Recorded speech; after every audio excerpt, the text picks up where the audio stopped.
Dear students, আজকে আমরা আলোচনা করব সেন্টেন্স এবং সেন্টেন্সের খুঁটিনাটি বিষয়গুলো নিয়ে।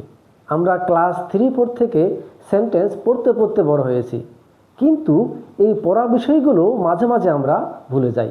তাই আজকের ভিডিওটি তাদের জন্য যারা নতুন করে সেন্টেন্স শিখতেছেন অথবা শিখেছেন। So let's go to the discussion.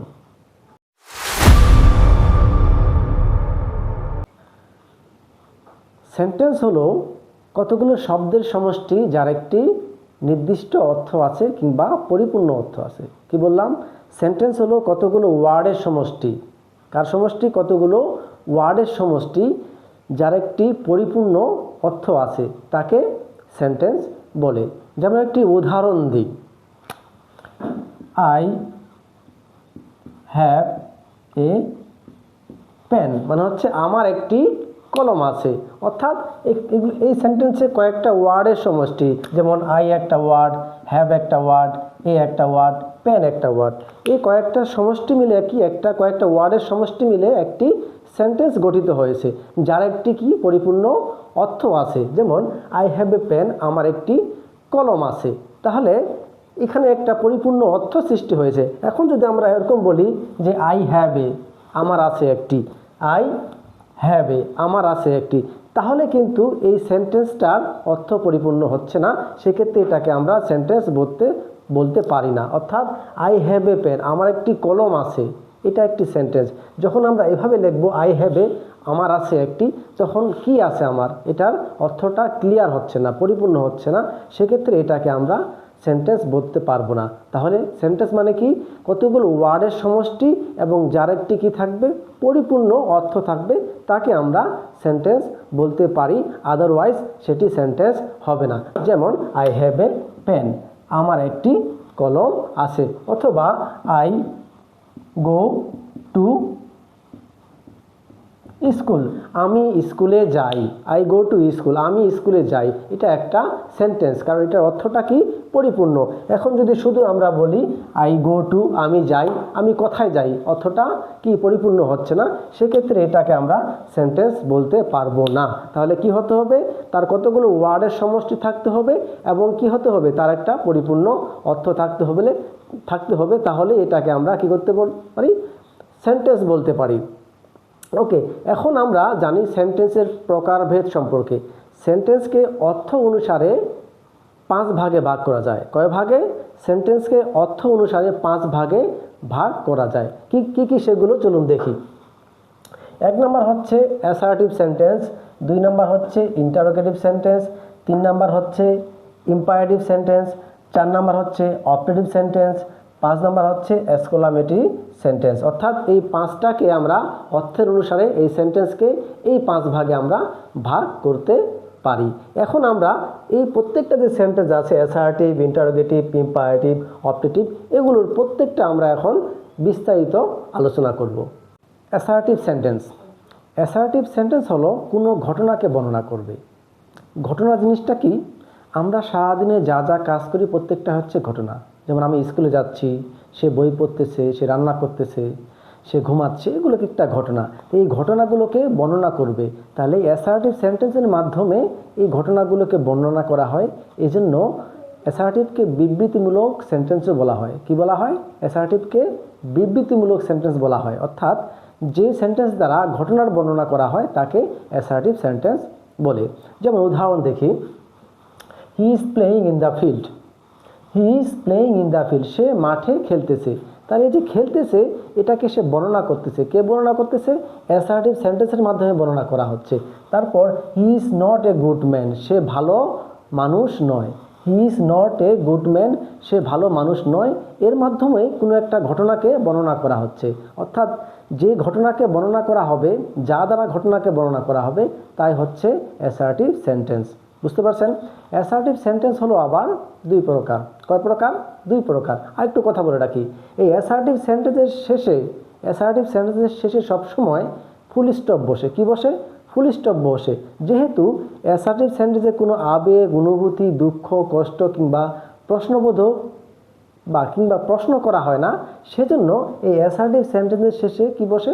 সবসময় ফুল স্টপ বসে, অর্থাৎ ফুল স্টপ হবে। যেহেতু এই সেন্টেন্স দ্বারা কোনো প্রশ্ন করা হয় না, আবেগ অনুভূতি দুঃখ কষ্ট প্রকাশ করা হয় না, সেক্ষেত্রে এই সেন্টেন্সের শেষে ফুল স্টপ বসবে। এখন অ্যাসার্টিভ সেন্টেন্স হলো দুই প্রকার, কি কি? অ্যাফার্মেটিভ আর নেগেটিভ। চলুন আমরা সেগুলো নিয়ে আলোচনা করি।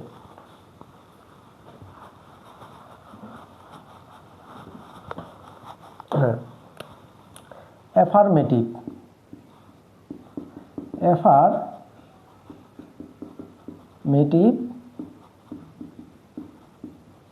সেন্টেন্স। অ্যাফার্মেটিভ সেন্টেন্স হচ্ছে হ্যাঁ বোধক বাক্য। কি বাক্য? হ্যাঁ বোধক বাক্য। কয়েকটি উদাহরণ দেখি, তাহলে বুঝতে পারবেন। যেমন আই ডু ইট, আমি এটা করি। তারপর আই গো টু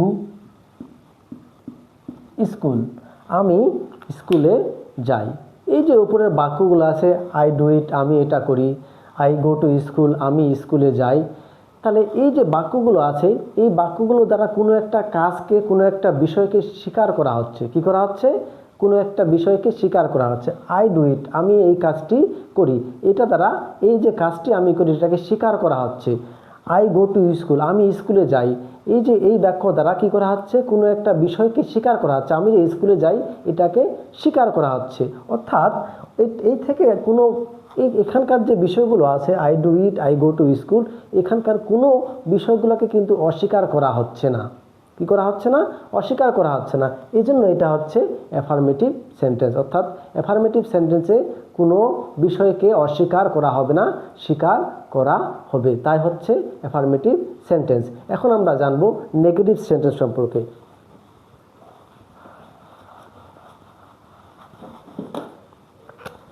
নেগেটিভ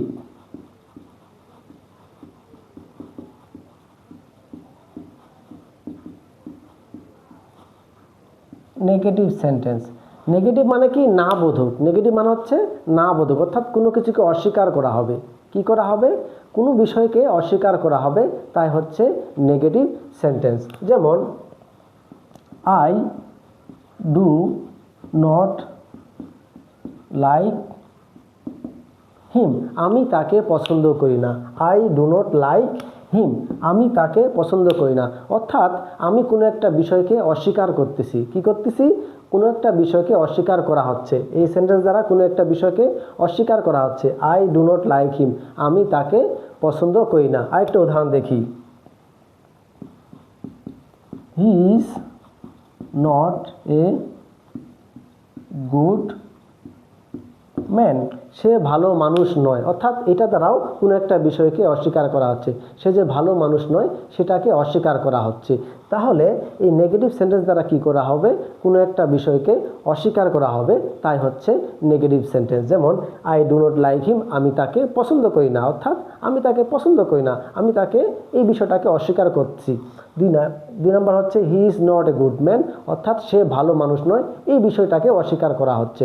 অর্থাৎ মেন কথা হচ্ছে যে কোনো বিষয়কে অস্বীকার করা হলেই সেটা হবে নেগেটিভ সেন্টেন্স। কি? যে কোনো বিষয়কে অস্বীকার করা হলেই সেটা হবে negative sentence. Interrogative sentence. Interrogative sentence কাকে বলে? যে সেন্টেন্স দ্বারা প্রশ্ন করা যায়। সহজ উত্তর, যে সেন্টেন্স দ্বারা প্রশ্ন করা হয় তাকে ইন্টারোগেটিভ সেন্টেন্স বলে। যেমন do you know me, do you know me, তুমি কি আমাকে চেনো? আমি কি করতেছি? প্রশ্ন করতেছি। ডু ইউ নো মি, তুমি কি আমাকে চেনো? প্রশ্ন করতেছি। তাহলে এই প্রশ্ন করা বোঝালেই সেটা হবে ইন্টারোগেটিভ সেন্টেন্স। আর ইন্টারোগেটিভ সেন্টেন্সের শেষে সবসময় কোশ্চেন মার্ক হবে। কি হবে? Question mark. যেমন অ্যাসার্টিভ সেন্টেন্সের শেষে ফুল স্টপ হয়, ইন্টারোগেটিভ সেন্টেন্সের শেষে সবসময় কোশ্চেন মার্ক হবে। এখন এই ইন্টারোগেটিভ সেন্টেন্স আমরা ভিন্ন ভিন্নভাবে করতে পারি। যেমন বি ভার্ব দ্বারা করতে পারি, মডেল ভার্ব দ্বারা করতে পারি, ডাব্লিউএস কোশ্চেন দ্বারা করতে পারি, অক্সিলারি ভার্ব দ্বারা করতে পারি। তো আমরা এখন কয়েকটি নিয়ম দেখব যে কিভাবে আমরা ইন্টারোগেটিভ সেন্টেন্স গঠন করতে পারি। প্রথমে দেখব আমরা বি ভার্ব দিয়ে। বি ভার্ব, বি ভার্ব কি? Am, is, are, was, were, এগুলো হচ্ছে be verb. He is a student, সে হয় একজন শিক্ষক। হি ইজ এ স্টুডেন্ট, সে একজন শিক্ষক। এটা অ্যাসার্টিভ সেন্টেন্স। এটাকে আমরা এখন ইন্টারোগেটিভ সেন্টেন্স করব। কিভাবে করব? এই যে বিভাগটা আছে ইজ, এটাকে আমরা সামনে নিয়ে আসব। কোথায় নিয়ে আসব? সামনে নিয়ে আসব। তারপর সাবজেক্ট বসাবো, তারপর extension. He is a teacher, তাহলে ইজ হি এ টিচার, সে কি একজন শিক্ষক? তাহলে হচ্ছে কি, প্রশ্ন হয়ে গেল ইজ হি এ টিচার, সে কি একজন শিক্ষক? তাহলে এটা ইন্টারোগেটিভ সেন্টেন্স হয়ে গেল। কিভাবে আমরা বিভাগটা সামনে নিয়ে আসলাম। তারপর দে আর হ্যাপি, তারা সুখী, এটা অ্যাসার্টিভ সেন্টেন্স। এটা কি? Assertive sentence. এটাকে আমরা এখন ইন্টারোগেটিভ করব। আরটা শুধু আমরা দের সামনে নিয়ে আসব। আর দে হ্যাপি, তারা কি সুখী? প্রশ্ন করতেছে। আর দে হ্যাপি, তারা কি সুখী? এই যে প্রশ্ন করা বোঝাচ্ছে। আর দে হ্যাপি, তারা কি সুখী? তাহলে আমরা কি করলাম? বিভাগ দিয়ে আমরা অ্যাসার্টিভ সেন্টেন্সটাকে কি করলাম? ইন্টারোগেটিভ করলাম। কিভাবে? শুধু বিভাগটা আমরা সাবজেক্টের সামনে বসিয়ে দিলাম, তারপর সাবজেক্ট বসালাম, তারপর বাকি যে সেন্টেন্সের অংশটুকু আছে সেটা বসিয়ে দিয়ে আমরা ইন্টারোগেটিভ সেন্টেন্স করলাম। এখন আমরা দেখব ডাব্লিউএস দ্বারা। কি দ্বারা? ডাব্লিউএস দ্বারা। যেমন when will you go, when will he go, সে কখন যাবে? তাহলে এটা কি বোঝাচ্ছে? প্রশ্ন করা বোঝাচ্ছে। সে কখন যাবে? হোয়েন উইল হি গো, সে কখন যাবে? এটা প্রশ্ন করা বোঝাচ্ছে। এই যে হোয়েন, এটা হচ্ছে ডাব্লিউএস, এগুলোকে কি বলা হয়? ডাব্লিউএস কোশ্চেন বলা হয়। এরপর একটা কি? হোয়ার ডিড হি গো, সে কোথায় গিয়েছিল? কি বোঝাচ্ছে? প্রশ্ন করা বোঝাচ্ছে। সে কোথায় গিয়েছিল? কোশ্চেন করতেছে। হোয়ার ডিড হি গো, সে কোথায় গিয়েছিল। এরপর একটা how do you go to school, তুমি কিভাবে স্কুলে যাও? প্রশ্ন করা বোঝাচ্ছে। কি বোঝাচ্ছে? প্রশ্ন করা বোঝাচ্ছে। How do you go to school, তুমি কিভাবে স্কুলে যাও? তাহলে এই যে দেখলাম এগুলো হচ্ছে ডাব্লিউএস কোশ্চেন দ্বারা আমরা কি করলাম? ইন্টারোগেটিভ সেন্টেন্স বানালাম। এখন আমরা দেখব কি দিয়ে? অক্সিলারি ভার্ব দিয়ে। কিভাবে? অক্সিলারি ভার্ব দিয়ে আমরা অ্যাসার্টিভ সেন্টেন্সকে ইন্টারোগেটিভ সেন্টেন্সে পরিণত করব। আই অ্যাম ইটিং রাইস, মানে কি? আমি ভাত খাচ্ছি। আই অ্যাম ইটিং রাইস, আমি ভাত খাচ্ছি, এটা হচ্ছে অ্যাসার্টিভ সেন্টেন্স। এখন এটাকে আমরা ইন্টারোগেটিভ বানাবো। কি দিয়ে? এই যে এমটা এখানে বিভাগ অক্সিলারি ভার্ব হিসেবে কাজ করছে। তাহলে এম আই ইটিং রাইস, আমি কি ভাত খাচ্ছি? এম আই ইটিং রাইস, আমি কি ভাত খাচ্ছি? প্রশ্ন করতেছে। কি করতেছে? প্রশ্ন করা বোঝাচ্ছে। আমি কি ভাত খাচ্ছি? তাহলে এটা প্রশ্ন হচ্ছে। এরপরটা কি? শি হ্যাজ ডান দিস, সে এটা করেছে, মানে কি? শি হ্যাজ ডান দিস, সে এটা করেছে। তাহলে এটাকে আমরা এখন ইন্টারোগেটিভ করব। কিভাবে? এই যে অক্সিলারি ভার্বটা আছে হ্যাজ, সেটাকে সামনে নিয়ে আসবো। হ্যাজ শি ডান দিস, সে কি এটা করেছে? প্রশ্ন। হ্যাজ শি ডান দিস, সে কি এটা করেছে? তাহলে এটা প্রশ্ন করা বোঝাচ্ছে। এটা ইন্টারোগেটিভ সেন্টেন্স। এই যে দেখুন, এবং ইন্টারোগেটিভ সেন্টেন্সের সবসময় কি আছে? এই যে question mark, question mark, question mark. সবসময় ইন্টারোগেটিভ সেন্টেন্সের শেষে কি করতে হবে? কোশ্চেন মার্ক আমাদের বসাতে হবে। বুঝতে পারছেন? আরেকটা যদি উদাহরণ দেখি, যেমন আই হ্যাভ রিড বুক, আমি বই পড়েছি। তাহলে এটাকে আমরা ইন্টারোগেটিভ করবো কীভাবে? হ্যাভটা নিয়ে আসবো। হ্যাভ আই রিড বুক, আমি কি বই পড়েছি? হয়ে গেল হ্যাভ আই রিড বুক, আমি কি বই পড়েছি? কোশ্চেন ইন্টারোগেটিভ সেন্টেন্স হয়ে গেল। অর্থাৎ আই হ্যাভ রিড বুক, আমি বই পড়েছি। তাহলে এটাকে আমরা কি করব? প্রশ্নবোধক সেন্টেন্স বানাবো, অর্থাৎ ইন্টারোগেটিভ সেন্টেন্স বানাবো। হ্যাভ আই রিড বুক, আমি কি বই পড়েছি? এটা ইন্টারোগেটিভ সেন্টেন্স হয়ে গেল। ইম্পারেটিভ সেন্টেন্স, যে সেন্টেন্স দ্বারা আদেশ, উপদেশ, নিষেধ, অনুরোধ বোঝায় তাকে ইম্পারেটিভ সেন্টেন্স বলে। কি? যে সেন্টেন্স দ্বারা আদেশ, উপদেশ, নিষেধ, অনুরোধ করা বোঝায় তাকে ইম্পারেটিভ সেন্টেন্স বলে। যেমন please give me a pen, দয়া করে আমাকে একটি কলম দাও। কি? Please give me a pen, দয়া করে আমাকে একটি কলম দাও। তাহলে এই সেন্টেন্স দ্বারা কি বোঝাচ্ছে? অনুরোধ বোঝাচ্ছে। অর্থাৎ আপনি যখন কারো কাছে কোনো জিনিস চাইবেন তখন কি করবেন? রিকোয়েস্ট করবেন, অনুরোধ করবেন। এই জায়গায় এই সেন্টেন্স দ্বারা অনুরোধ করা বোঝাচ্ছে। Please give me a pen, আমাকে একটি দয়া করে কলম দাও। তাহলে এটা অনুরোধ বোঝাচ্ছে। এরপর দ্বিতীয়টা দেখি আমরা, do not go out in the rain. অর্থ কি? Do not go out in the rain, অর্থ বৃষ্টির মধ্যে বাইরে যেও না। কি বলছে? বৃষ্টির মধ্যে বাইরে যেও না।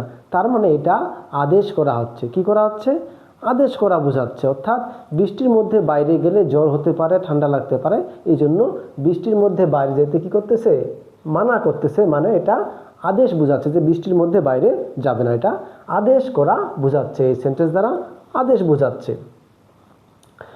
এরপর take this medicine everyday. Take this medicine everyday মানে হচ্ছে এই ওষুধটি প্রতিদিন খাও। মানে কি? এই ওষুধটি প্রতিদিন খাও বা খাবেন। তাহলে এই সেন্টেন্স দ্বারা কি বোঝাচ্ছে?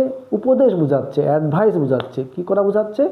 উপদেশ করা বোঝাচ্ছে যে এই ওষুধগুলো প্রতিদিন আপনি খাবেন। তার মানে টেক দিস মেডিসিন এভরিডে এই সেন্টেন্স দ্বারা উপদেশ, অ্যাডভাইস করা বোঝাচ্ছে, অর্থাৎ উপদেশ দেওয়া বোঝাচ্ছে।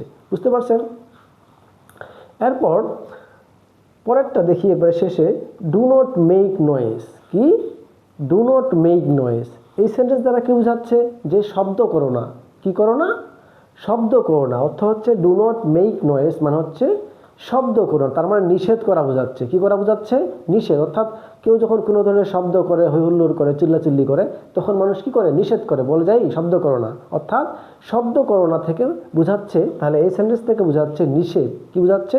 নিষেধ করা বোঝাচ্ছে। ডু নট মেক নয়েজ, তুমি শব্দ করো না মানে হচ্ছে কি? নিষেধ করা বোঝাচ্ছে।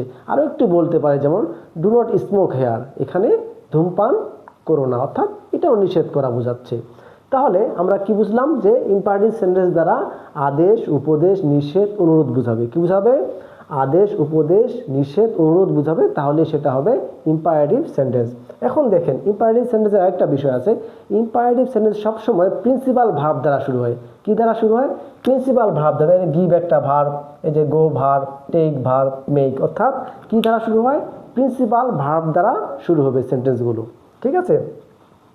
এবং এই সেন্টেন্সে যে সাবজেক্ট থাকে, কি থাকে? সাবজেক্ট থাকে, সেটা উহ্য থাকে। যেমন দেখেন, স্পিক দ্য ট্রুথ, সত্য কথা বলো। কি বলো? স্পিক দ্য ট্রুথ, সত্য কথা বলবা। এখন এই যে সত্য কথা বলবা, সে কাকে বলছে? নিশ্চয়ই একজনকে বলতেছে। You speak the truth. কি এটা যদি আমরা বলি ভাবে যে ইউ স্পিক দ্য ট্রুথ, অর্থাৎ এই যে ইউটা এই জায়গায় কি আছে? উহ্য আছে। কি আছে? ইউটা এই জায়গায়, অর্থাৎ সাবজেক্টটা এই জায়গায় উহ্য আছে। আমরা কিন্তু ইউটা বলি না বলার সময়, শুধু বলি স্পিক দ্য ট্রুথ। তাহলে এখানে প্রথমে কি বসছে? এই যে স্পিকটা হচ্ছে প্রিন্সিপাল ভার্ব। প্রথমে কি বসছে? প্রিন্সিপাল ভার্ব বসছে, তারপর বাকি অংশটুকু বসছে। কিন্তু আমরা কিন্তু বলার সময় বলি স্পিক দ্য ট্রুথ, কিন্তু এখানে কাকে বলি? একজনকে বলতেছি। একজনটাকে এই ইউ, অর্থাৎ এই যে ইউটা হচ্ছে সাবজেক্ট। তাহলে আমরা ইউটা কিন্তু এই জায়গায় আর বলতেছি না। ইউ কি বলার সময় কিন্তু ইউ বলতেছে না, কিন্তু ইউটা এই জায়গায় সাবজেক্ট হিসাবে, উহ্য হিসাবে আছে, অর্থাৎ এটাকে দেখা যাচ্ছে না। কিন্তু আমরা বলি স্পিক দ্য ট্রুথ, ইউটাকে বলি না। ইউ সাবজেক্টের জায়গায় উহ্য হিসাবে আছে। অর্থাৎ ইম্পারেটিভ সেন্টেন্সের সাবজেক্টটা কি থাকবে? উহ্য হিসাবে থাকবে। তাকে দেখা যাবে না, কিন্তু কাউকে কথাটা বলা হবে, কাউকে নিষেধ করা হবে, কাউকে আদেশ করা হবে, কাউকে উপদেশ দেওয়া হবে, কিন্তু সে সাবজেক্ট হিসাবে এখানে ভিজিবল থাকবে না, ইনভিজিবল থাকবে। কি থাকবে? ইনভিজিবল থাকবে, উহ্য থাকবে, তাকে দেখা যাবে না। এটাই হচ্ছে ইম্পারেটিভ। অপারেটিভ সেন্টেন্স, যে সেন্টেন্স দ্বারা মনের ইচ্ছা, কামনা, প্রার্থনা বোঝায়, তাকে অপারেটিভ সেন্টেন্স বলে। কি? যে সেন্টেন্স দ্বারা মনের ইচ্ছা, কামনা, প্রার্থনা প্রকাশ পায়, তাকে কি বলে? অপারেটিভ সেন্টেন্স বলে। যেমন মে ইউ লং লিভ, মানে তুমি দীর্ঘজীবী হও। এটার অর্থ কি? মে ইউ লং লিভ মানে তুমি দীর্ঘজীবী হও। তাহলে এটাতে কি বোঝাচ্ছে? একটা প্রার্থনা বোঝাচ্ছে। কি বোঝাচ্ছে? প্রার্থনা করা বোঝাচ্ছে। 2 নাম্বারটা, মে আল্লাহ হেল্প ইউ, আল্লাহ তোমাকে সাহায্য করুক। আল্লাহ তোমাকে কি? সাহায্য করুক। তাহলে এটা আমরা কখন বলি? যে আমরা যখন কাউকে দোয়া করি, আশীর্বাদ করি, মন থেকে দোয়া করি, তখন কাউকে আমরা এইরকম কি কথা বলে থাকি। অর্থাৎ মন থেকে যখন আমরা কারোর জন্য দোয়া করি, তাকে আমরা এভাবে বলে থাকি যে মে আল্লাহ হেল্প ইউ। তাহলে এটা প্রার্থনা করা বোঝাচ্ছে। কি বোঝাচ্ছে? প্রার্থনা করা বোঝাচ্ছে। এরপর একটা মে ইউ বি হ্যাপি, তুমি সুখী হও। কি হও? তুমি সুখী হও। এগুলো প্রার্থনা করা বোঝাচ্ছে। মে ইউ বি হ্যাপি মানে তুমি সুখী হও, প্রার্থনা করা বোঝাচ্ছে। এখন আমরা দেখি ইচ্ছা বা কামনার ক্ষেত্রে আমাদের কিছু গোপন ইচ্ছা থাকে, কিংবা এমন কোনো ইচ্ছা থাকে যেগুলো অকল্পনীয় বা যেগুলো বাস্তবে মানে আমরা এমন কোনো ইচ্ছা করে থাকি যেগুলো বাস্তবে কি সম্ভব না, কি সম্ভব না, পূরণ করা সম্ভব না, যেগুলো বাস্তবে পূরণ করা সম্ভব না।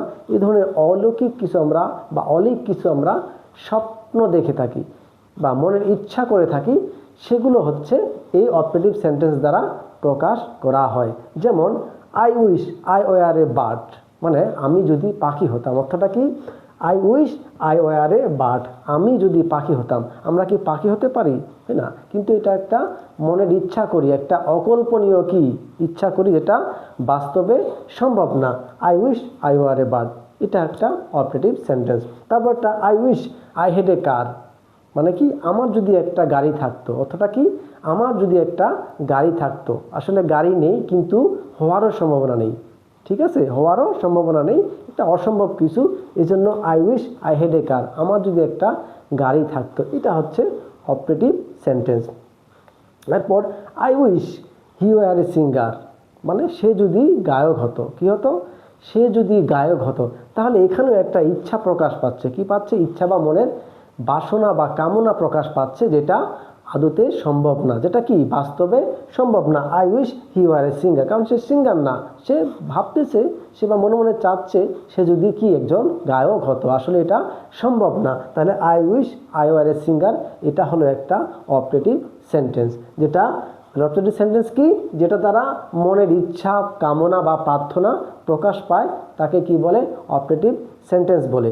এখন এই জায়গাতে একটা আবার বিষয় আছে, কি আছে দেখুন, এই জায়গাতে I wish I were a bird, I wish I had a car, I wish he were a singer. এই যে ওয়ার, এখানে দেখেন এই যে ভার্ব ওয়ার, এখানে দেখেন ওয়ার, এই যে এটা এই ক্ষেত্রে কিন্তু পার্সন টু পার্সন ভেরি করতেছে না।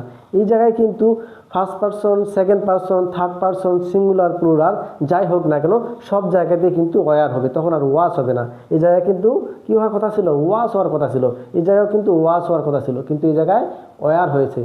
এই অপারেটিভ সেন্টেন্স করার ক্ষেত্রে এই ধরনের যে ইচ্ছা বা কামনা বোঝায়, সেক্ষেত্রে কিন্তু আর তখন ওয়াজ হবে না, সব জায়গায় কি বসবে, ওয়ার বসবে। অর্থাৎ আয়ের ক্ষেত্রে ওয়ার ফার্স্ট পার্সনের ক্ষেত্রে ওয়ার বসবে, সেকেন্ড পার্সনের ক্ষেত্রে ওয়ার বসবে, থার্ড পার্সনের ক্ষেত্রে ওয়ার বসবে, এবং পার্সন যদি সিঙ্গুলার হয়, প্লুরাল হয়, সব ক্ষেত্রেই কী হবে, ওয়ার বসবে। তখন আর কিন্তু ওয়াজ করা যাবে না, ওয়াজ বসাইলে কি হবে, এটা ভুল হবে। কি ক্লিয়ার, এখানে ওয়াজ দিয়ে করা যাবে না, তখন ওয়ার দিয়ে করতে হবে। তো অপারেটিভ সেন্টেন্সটা আশা করি বুঝতে পারছেন। সর্বশেষে আমরা আলোচনা করব এক্সক্লামেটরি সেন্টেন্স নিয়ে। এক্সক্লামেটরি সেন্টেন্স, যে সেন্টেন্স দ্বারা মনের আকস্মিক আবেগ, দুঃখ, রাগ, বিস্ময়, সুখ ইত্যাদি প্রকাশ পায়। কি, যে সেন্টেন্স দ্বারা মনের আকস্মিক আবেগ, দুঃখ, রাগ, বিস্ময়, সুখ ইত্যাদি প্রকাশ পায়, তাকে এক্সক্লামেটরি সেন্টেন্স বলে। আকস্মিক, হঠাৎ করে, অর্থাৎ কোনো একটা জিনিস দেখলাম, হঠাৎ করে ভালো লেগে গেল, এটা আকস্মিক। হঠাৎ করে খারাপ লাগলো, এটা হচ্ছে আকস্মিক। আকস্মিকভাবে কি, যে ভেতরের যে মনোভাবগুলো প্রকাশ পায়, সেটাকে বলে কি, এক্সক্লামেটরি সেন্টেন্স।